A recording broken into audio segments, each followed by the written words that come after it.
6 फरवरी 1969। अव्यक्तवाणी। महिमा सुनना छोड़ो, महान बनो। सभी याद की यात्रा में बैठे हो। पढ़ाई का सार तो समझ में आ गया। उस सार को जीवन में ला कर के दुनिया को वह राज सुनाना है। रचयिता और रचना की नॉलेज को तो समझ गए हो। सुना तो बहुत है, लेकिन अब जो सुना है वह स्वरूप बन के सभी को दिखाना है। कैसे दिखाएंगे? आपकी हर चलन से बाप और दादा के चरित्र नजर आवे। आपकी आँखों में उस ही बाप को देखें। आपकी वाणी से उन्हीं की नॉलेज को सुने। हर चलन में हर चरित्र समाया हुआ होना चाहिए। सिर्फ बाप के चरित्र नहीं, लेकिन बाप के चरित्र देख बच्चे भी चरित्रवान बन जाएं। आपके चित्र में उसी अलौकिक चित्र को देखें। आपके व्यक्त रूप में अव्यक्त मूर्त नजर आवे। ऐसा पुरुषार्थ करके जो बाप दादा ने मेहनत की है उसका फल स्वरूप दिखाना है। जैसे अज्ञान काल में भी कोई कोई बच्चों में जैसे कि बाप ही नजर आता है। उनके बोल चाल से अनुभव होता है जैसे कि बाप है। इसी रीति से जो अनन्य बच्चे हैं उन एक एक बच्चे द्वारा बाप के गुण प्रत्यक्ष होने चाहिए। और होंगे। कैसे होंगे? उसका मुख्य प्रयत्न क्या है? मुख्य बात यही है जो साकार रूप में भी सुनाया है कि याद की यात्रा अव्यक्त स्थिति में स्थित होकर हर कर्म करना है। अब तो बच्चों को बहुत समान करना है। अब तो बच्चों को बहुत सामना करना है, लेकिन समर्थ साथ है, इसलिए कोई मुश्किल नहीं है। सिर्फ एक बात सभी को ध्यान में रखनी है कि सामना करने के लिए बीच में रुकावट भी आएगी। सामना करने में रुकावट कौन सी आएगी मालूम है? देह अभिमान। देह अभिमान तो एक मूल बात है, लेकिन सामना करने के लिए बीच में कामना विघ्न डालेगी। कौन सी कामना? मेरा नाम हो, मैं ऐसा हूँ, मेरे से राय क्यों नहीं ली, मेरा मूल्य क्यों नहीं रखा। यह अनेक प्रकार की कामनाएं सामना करने में विघ्न रूप आएंगी। यह याद रखना है, हमको कोई कामना नहीं करनी है, सामना करना है। अगर कोई कामना की तो सामना नहीं कर सकेंगे। और अव्यक्त स्थिति में कामना की तो सामना नहीं कर सकेंगे। और अव्यक्त स्थिति में महान बनने के लिए एक बात जो कहते रहते हैं वह धारणा कर ली तो बहुत जल्दी और सहज अव्यक्त स्थिति में स्थित हो जाएंगे। वह कौन सी बात? हम सभी मेहमान हैं, क्योंकि आप सभी को भी वाया सूक्ष्म वतन होकर घर चलना है। हम मेहमान हैं, ऐसा समझने से महान स्थिति में स्थित हो जाएंगे। मेहमान के बजाय जरा भी एक शब्द में अंतर कर लिया तो गिरावट भी आ जाएगी। वह कौन सा शब्द? मेहमान समझना है, लेकिन महिमा में नहीं आना है। अगर महिमा में आ गए तो मेहमान नहीं बनेंगे, मेहमान समझेंगे तो महान बनेंगे। है जरा सा अंतर मेहमान और महिमा, लेकिन जरा सा अंतर भी अवस्था को बहुत नीचे ऊपर कर देता है। तुम सभी को ज्ञान कौन सा देते हो? त्रिमूर्ति का। जैसे त्रिमूर्ति का ज्ञान औरों को देते हो, वैसे अपने पास भी 3 बातों का ज्ञान रखना है। 3 बातें छोड़ो और 3 बातें धारण करो। अब यह 3 बातें छोड़ेंगे तभी स्वरूप में स्थित होंगे, सर्विस में सफलता भी होगी। बताओ कौन सी 3 बातें छोड़नी है जो सर्विस में विघ्न डालती हैं? वह छोड़नी है, एक तो कभी भी कोई बहाना नहीं देना, दूसरा कभी भी किससे सर्विस के लिए कहलाना नहीं, तीसरा सर्विस करते कभी मुरझाना नहीं। बहाना, कहलाना और मुरझाना, यह 3 बातें छोड़नी है। और फिर कौन सी 3 बातें धारण करनी है? त्याग, तपस्या और सेवा। यह 3 बातें धारणा में चाहिए। तपस्या अर्थात याद की यात्रा, और सर्विस के बिना भी जीवन नहीं बन सकती।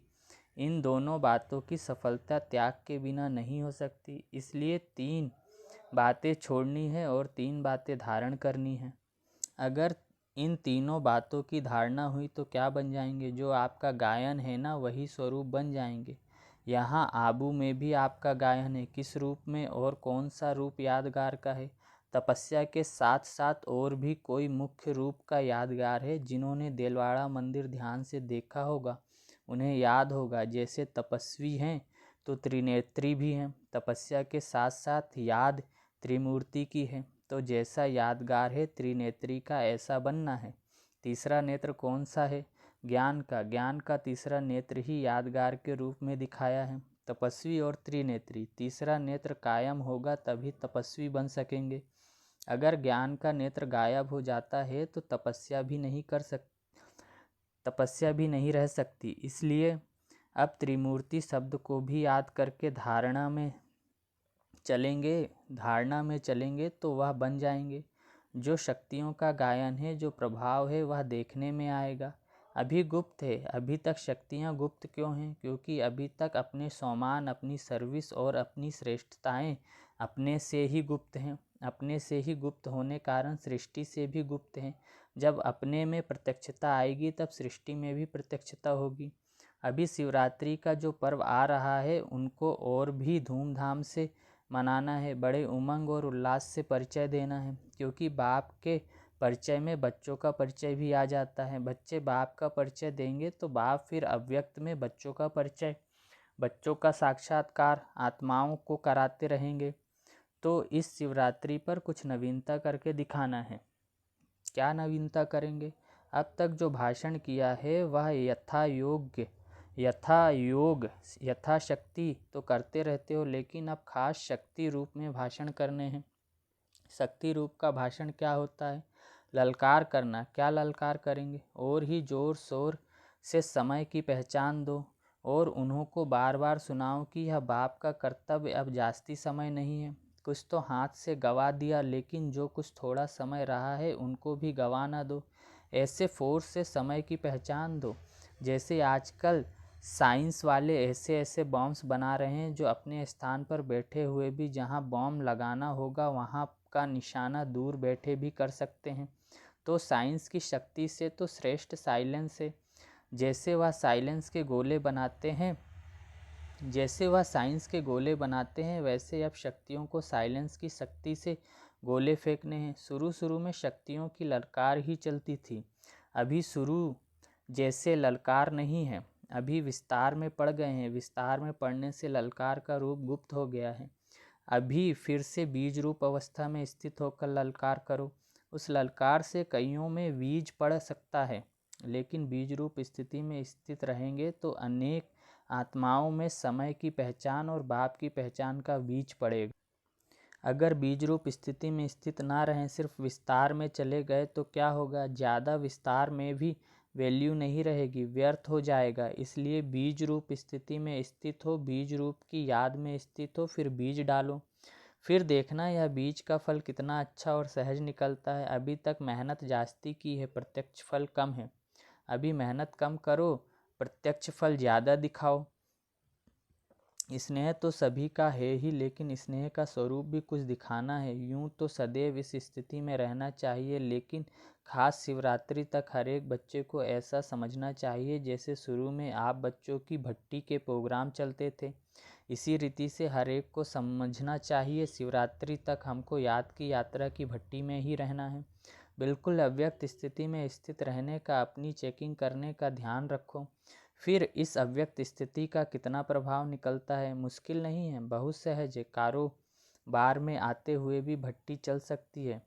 यह तो आंतरिक स्थिति है, आंतरिक स्थिति का प्रभाव जास्ती पड़ता है। सभी अमृत वेले मुलाकात करते हो, अभी तक ऐसा वायुमंडल नहीं पहुंचा है। अब तक मधुबन वालों ने भी स्नेह का सबूत नहीं दिया है। चारों ओर से बहुत कम बच्चे हैं जिन्होंने स्नेह का सबूत दिया है। बाप का बच्चों से कितना स्नेह था, स्नेह का सबूत प्रैक्टिकल में कितना समय दिया, क्या दिया था याद है? खास अपनी तबीयत को भी ना देखकर क्या सबूत दिया था?